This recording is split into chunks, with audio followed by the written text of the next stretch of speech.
नमस्कार RJD routine channel को आपको स्वागत।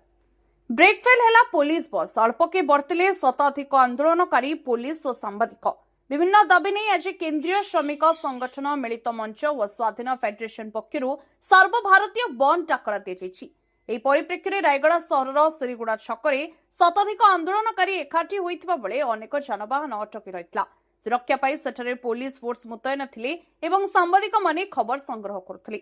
एतिकी बेले सेठारे अटकी थिबा एक पुलिस बसर ब्रेक फेल होइथिला एवं गाड़ीटी हठात गड़ीबाकु लागिला। विपद को आखि आगे रखी ड्राइवर सम्मुखरे थिबा लोकंकु चित्कार करी सतर्क करथिले। फଳରେ लोके तुरंत सही स्थान को छाड़ी देथिले। ड्राइवर कर उपस्थित बुद्धि जोगु एक बड़ दुर्घटना टळी जाइछि।